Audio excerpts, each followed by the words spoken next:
All my niggas getting money. All my niggas getting money. This that portal time. All my niggas getting money. This that portal time. All my niggas getting money. All my niggas getting money. All my niggas getting money. All my niggas getting money. All my niggas getting money. All my niggas getting money. Yeah, let's go ahead, boys. Woo, woo. Yeah. Welcome to the mind behind the curtain. Tonight, LAVA604, baby. Cocaine suit, Right. standing in the altar. Supermodel bride with the straps on my holster. Let me introduce you to this D-boy culture. Bulletproof my loafers, now bulletproof my soldiers. All I ever wanted was $1 million a home. Instead, I got the feds trying to tap a nigga phone. I'm trying to get this money like my name was Al Capone. And this cocaine investment put this Benz on chrome. Machiavelli dreams, Sure K nightmares. Wade on the triple beam, shoot you out your night, yeah. Since I was in Team Feds, tried to give me life, yeah. But I kept on buzzing like my last name was Light, yeah. All my niggas getting money. A fucking bad bitches talking Playboy bunnies. All my niggas getting money. Yeah. Accustomed to hustling, you niggas look funny. Yeah, baby. Like That's I said what off the I'm top, talking Lava 604. This is the inaugural entertainment showcase of our podcast. What That's we right, are baby. doing is we're showcasing entertainers and artists from all fields. Tonight it happens to be rap. I'm introducing a young man that I found out about at Melodic Mondays in Fortune Nightclub. He was tearing it up. I'm thrilled. We're thrilled. He's here, Mr. Charlie Dream. What's up, Lava604? It's your boy Big Charlie Dreams in this motherfucker. That's right, baby. Thank you for having me. Man, thank you for pleasure. being here, man. It's an honor, bro. Yes. Man, Umi, Yes. this is our first segment of our entertainment showcase, like Umi said. And man, we are honored to have such a great artist, man, an up-and-coming artist like Terrence here, man, aka Charlie Dreams. Yeah, baby. Yeah. That was the song Get Money, right? Yep. Yeah, of course it was. No, that was fantastic, man. That was a great introduction to the show. Yeah. I'm super excited. Let's get right into it, baby. Let's get right into it. Into That's it. Let's roll these dices, man. Right now, this artist, his reach, if you want to get a hold of him and listen to his music right off the top, SoundCloud, YouTube, Spodify, that's where you can reach him right now. Like I said, he was in a showcase at Melodic Mondays at Fortune Nightclub, but we're thrilled to have him here. And right off the top, man, what makes you tick? How'd you get in the rap game, man? What started you off? What made you want to be a rapper? Man, so I started rapping when I was about 13 years old, man. Started off at the basketball courts, you know, with the boys.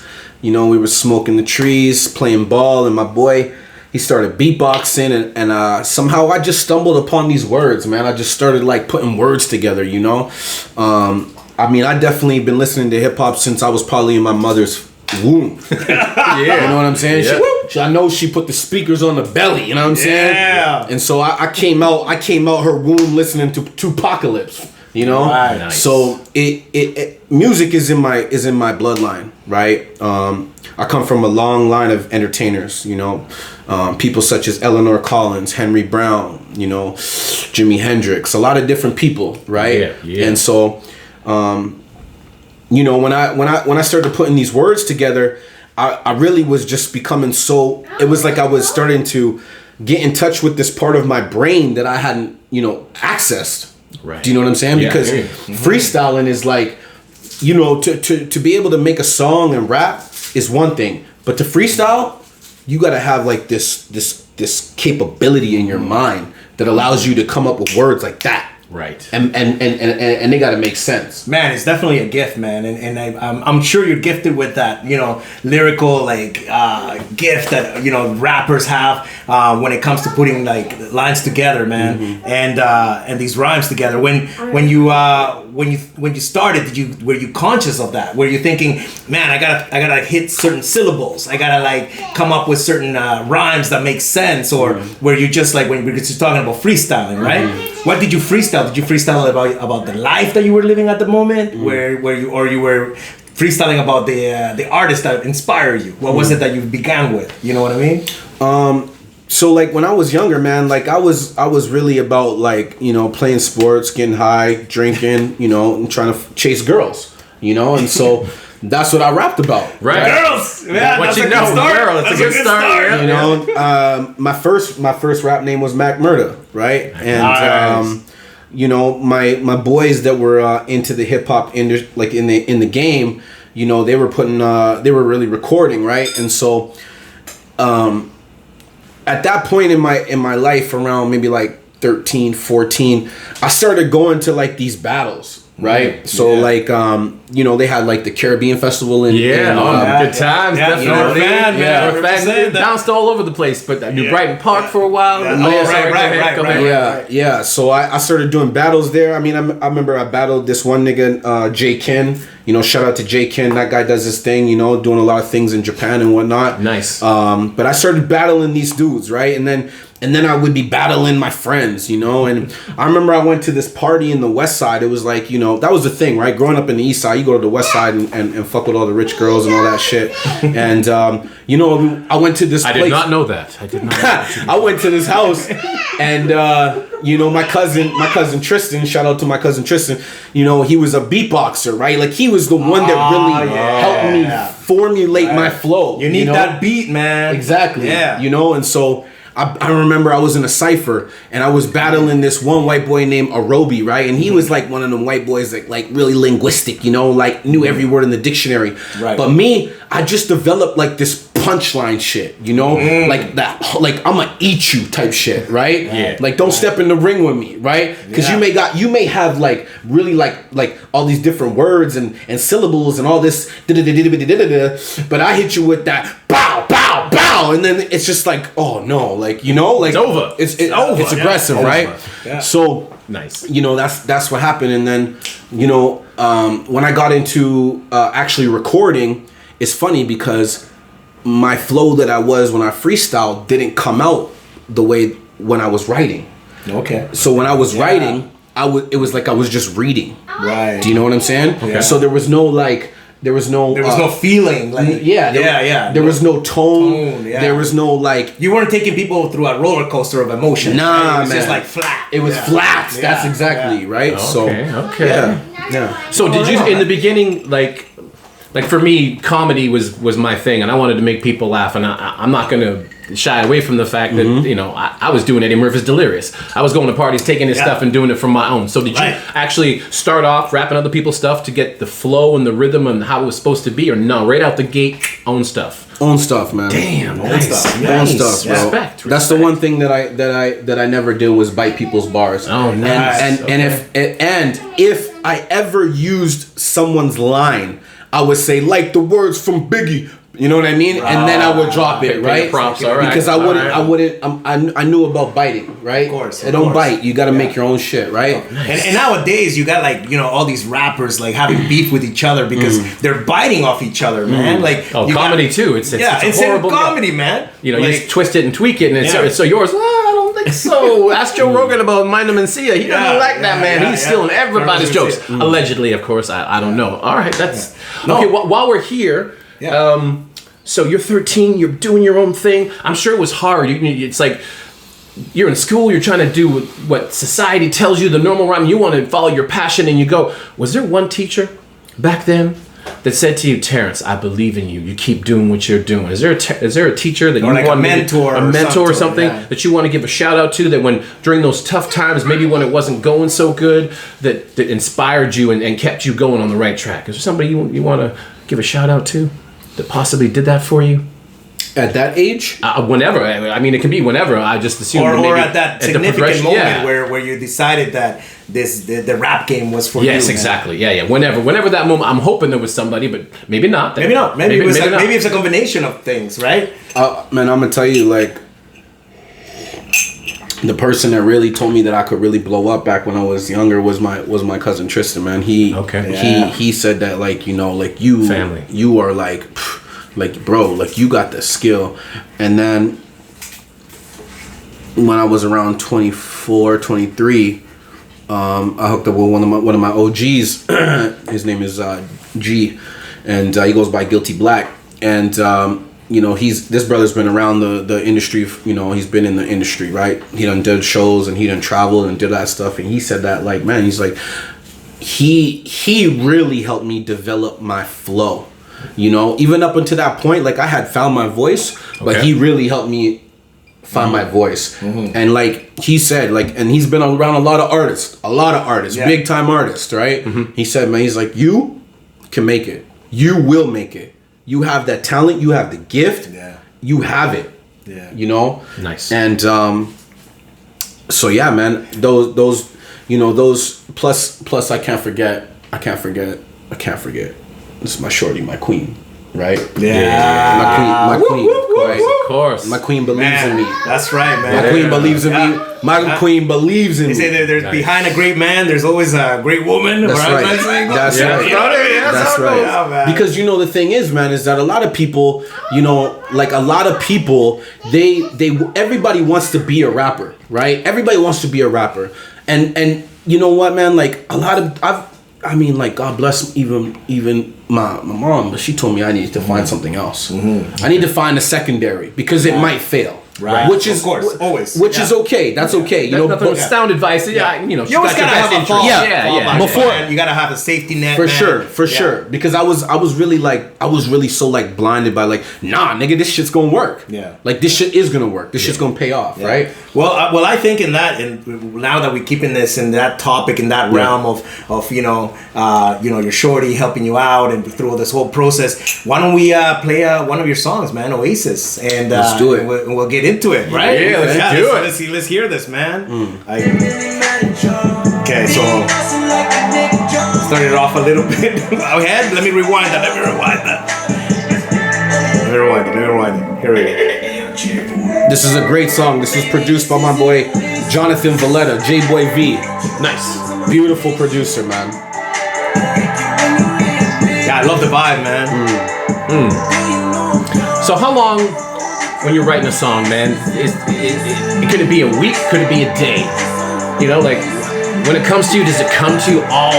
You know, is there a sense of completion? Like, do you know right away and it just comes in and it flows, or is it a labor of love and it just takes time and you got to put the work in and adjust and I mean, I don't know. I've never written a song, but I'm so confident in my words that like even something very simple I can make sound really hot.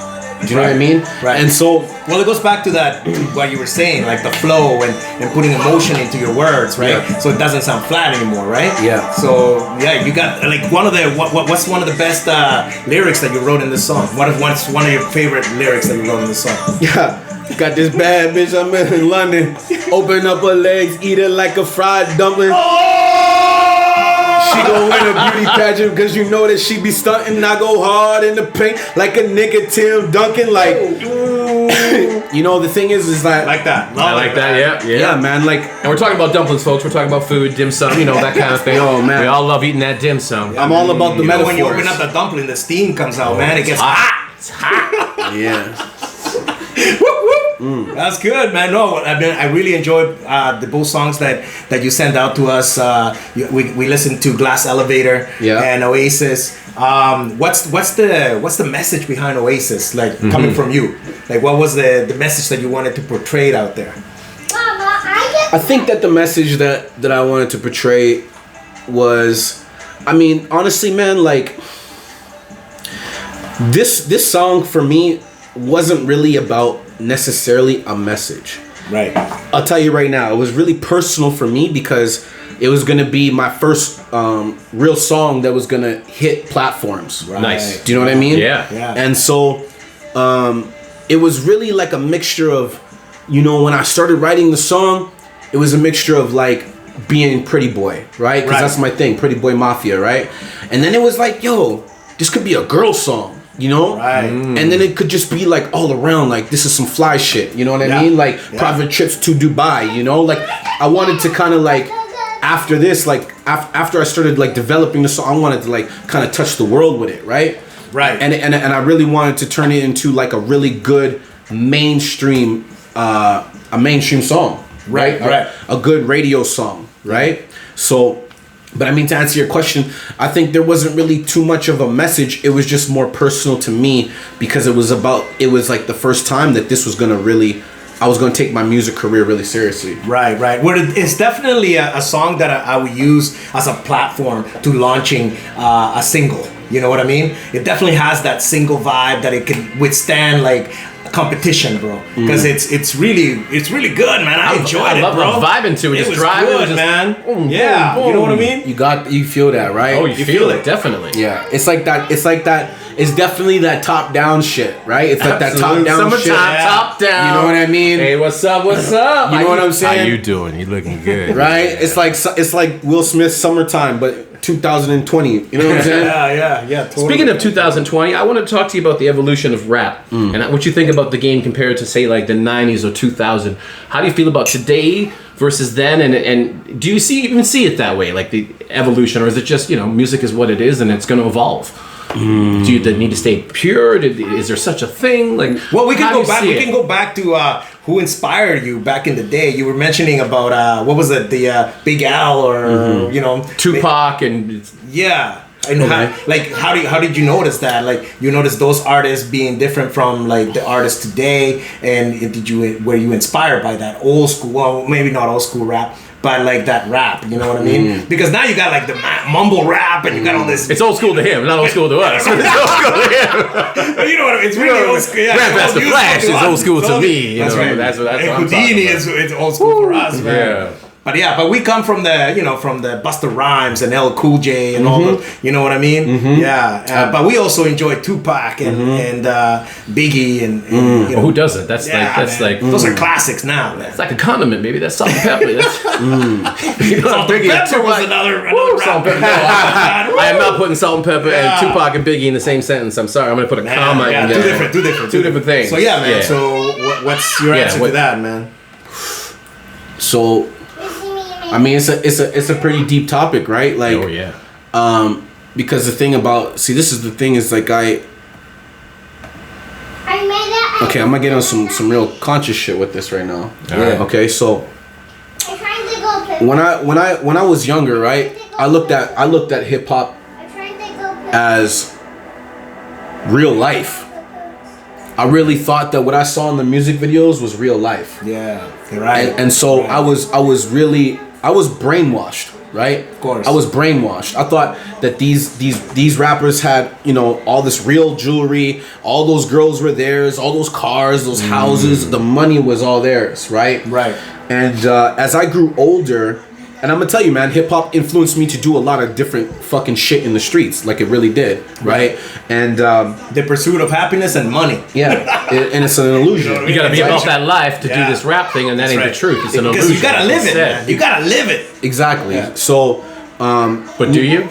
pardon? That's another. He said you gotta live it, but You gotta live it, or you gotta make it up into a fantasy. Once you like he's saying, like most of the stuff was probably rented. You know what I mean? Like the Right. cars, the mansions. He thought it was the real. jewelry. I But thought it was real. That's right, but it's a fantasy that they had to make up in order it's to an make illusion. it real. It's So- an illusion. Yeah, so the thing is that like when you look at artists like, okay, so you take back in like the 90s, right? You got such a wave of like, okay, so you got conscious rappers like Mos Def, Talib Kweli, Yeah. guys like Tech Nine and all those. Tech Nine. Tech Nine is government shit, right? yeah, or Immortal Technique. Immortal Technique. That's Immortal you know what I mean? Like Yeah. those guys, they were conscious artists, Yeah. right? And if you look at the evolution of hip hop from the 80s to the 90s, there was a big shift, right? It went from talking about, what was going on in your neighborhood, and really just spreading love, right? To killing each other, selling drugs, right? And then it became about doing drugs, sipping Right. lean, Right. Yeah. right? I'm in love with the cocoa. Like this shit, right? Yeah. Yeah. And so, like I was really like I was just really in such a illusion, right? And it was only till somebody, my nigga Guilty Black, who put me on to the consciousness of like what hip hop really is, right? And I started reading a book called Hip Hop Decoded. You guys should definitely read it, right? It's and it breaks down what the music industry is, right? Okay. Also, the kind of artists that inspired me when I was growing up was guys like, Biggie, right? I listen to Biggie more than I listen to Tupac. Nothing against Tupac, right. But when I listen to Biggie, I listen to the story. He was a storyteller. Yeah, he was. You know, where Pac was very poetic, passionate. You know, and he did a lot. And he was really out there. Yeah. Right. He was a revolutionist. Right. Activist, absolutely. Right? Actually living the life. Right? Not just preaching the words. And Biggie. And they went after him hard, man. They took him to court and all that, man. Yeah. Because there's it's a pyramid, right? There's a pyramid, right? So, but anyways, I really listen to guys like Biggie, Big L. I liked a lot of old Jay-Z stuff. Yeah. The whole like Reasonable Doubt album. Can I Live? I listened to a lot of Mobb Deep and Nas. Nice. These guys, like, that's where I developed my flow. Jadakiss, it was all about punchlines to me. And of course 50, right? Yeah. Were you ever influenced by like De La Soul when they tried to change the rap game and go a different direction, and they were really promoting artists like with a different message? Like Tribe Called Quest. Tribe and Called all the, Quest. Well, that's the De La thing. Like Soul. Tribe Called Quest, De La Soul. Like what he was saying is that I'm not trying to say that rap was soft or anything like that, but those guys rapped about everyday life in the hood, man. That was all about barbecues and throwing concerts on the streets and stuff. But then NWA in our era, NWA came in. And they started rapping about gangbanging and shit. You know what I mean? Reality, and then it turned into this violence and doing drug deals and all this stuff, like bluntly putting it on, running from the cops and stuff like that. Which is now what you hear a lot, or is it gone like full circle back to like soft kind of fun hip hop? Like I think it depends on who you listening to, right? Right. Most mainstream hip hop, is about getting high, selling dope, Looking good, fast living, right? Making that paper, getting that rock. And to be honest with you, when I was younger, I wasn't interested in like De La Soul, Tribe, Mod, I wasn't interested in that because for me, like the music. So like, there's a thing about music, right? There's certain frequencies within the music, and there's these megahertz through, of course, right? Yeah, and so there's. So like I can't tell you exactly what the frequency number is. Yeah. I think it's under 450 or something like that. Right, like where you're talking about the climax of the song, where it's like like there's a certain beat, like it's got to do with that spiral thing. There's the number, right? Yeah, there's only look into that. There's only one. You can only if you go above that, like you won't be able to push music out. That's because there's certain. I did not know that. Yeah, there's certain tones and sounds, man, that they use in order to captivate the mind, right? Exactly. And there's the one that there's the pollution, and then there's the one that causes love and harmony. That's right. So like Beethoven, Mozart, these guys when they made their songs, it was all within like the keys of harmony and love, right? Okay. And so I started to learn this stuff, right? Yeah. And it really changed my story and how I make music. Awesome. Nice. Do you know what I mean? That is amazing, bro. Yeah. Do you ever write anything subliminal in like that? Like for example, you were talking about Decoded. JC put out a book, which was, I think it was called also Decoded, right? JC wrote a book on how he raps with all the subliminal messages, where he says something, but he means something else. You know what I mean? Like he talks about like making cookies in the basement before he went to Tribeca or whatever, before he moved there. But then he's saying I was moving like MKs or whatever in my Honda, right? And if you decode that means that, dude, he was cooking rocks. He was making crack, and he was he was importing like bricks in his Honda. You know what I mean? And you're just like, damn, he just like subliminally told you that's what he was doing. Like what was the song? Yeah, New York. The song New York, right? That one with Alicia Keys. Okay. Yeah. So do you ever write subliminally, like in your music? I definitely have. I mean, I see. This is the thing, is that like I found that more East Coast rappers rapped like that. Right. Yeah. You know what I mean? Like,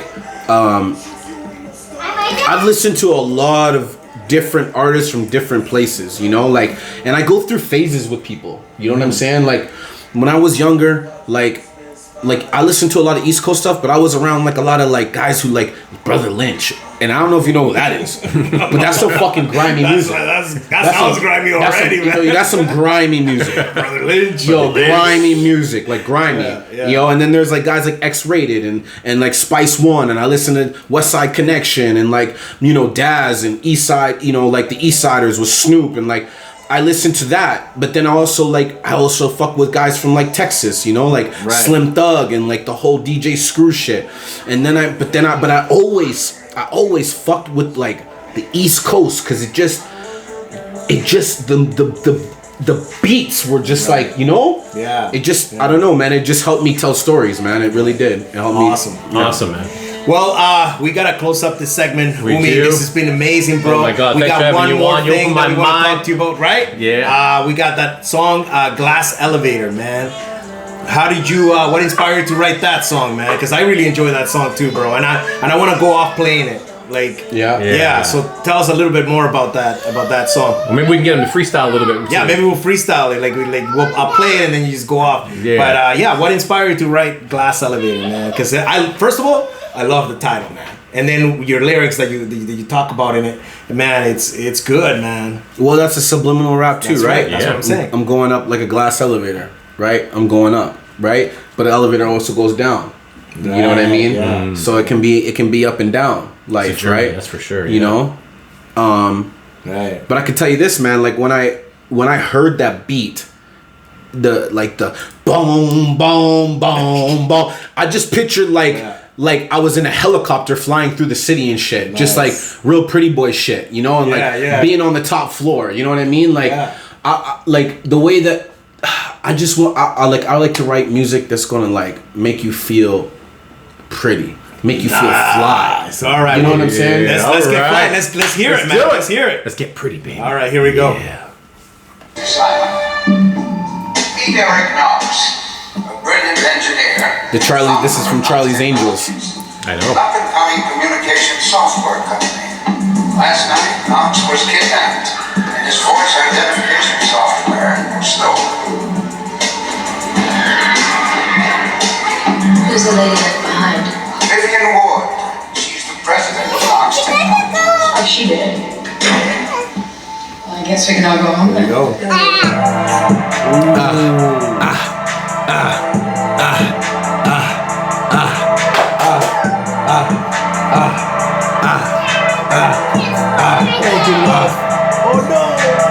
Wake up in the morning, I just gotta get my paper. Bet you I'm going up like a glass elevator. Step into the party and I'm running like the man.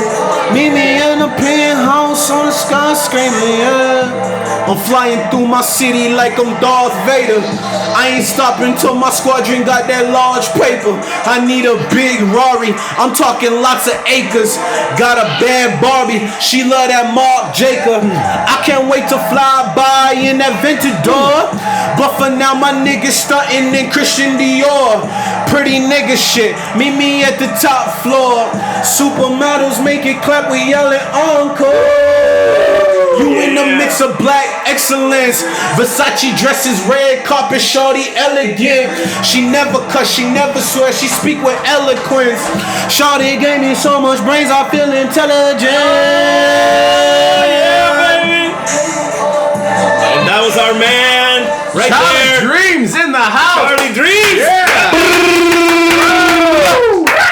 All right, man. Well, that concludes our first segment of LAVA604. Tune in next time. See who we got, baby. We're excited. Yeah. Thanks for tuning in. Thank you for Mr. tuning Charlie in. Dreams. Thank Brother. you, brother. Yo, no problem, boys. Appreciate it, man. Bless that. Thank you very All much. blessings, bro. And Blessings. you, man, you're so talented, bro. That's all Continued I gotta say. success. I hope we We're gonna make it. back you We're up. going to back you up. We'll come out to one of your next performances. That's we'll touch right. on it. We'll let the people know where they can see Charlie Dreams live. As soon as this COVID is over, baby. That's Stay right. tuned. It's over. Stay tuned. Follow me on pretty boy underscore Charlie at Instagram. Also, you can look at my Facebook page, my artist page, Charlie Dreams. That's with a Z. You can find all my music on Spotify, YouTube, and 150 other different platforms. Yeah. Just Google that name, baby. That's right, baby. Easy to find. Go.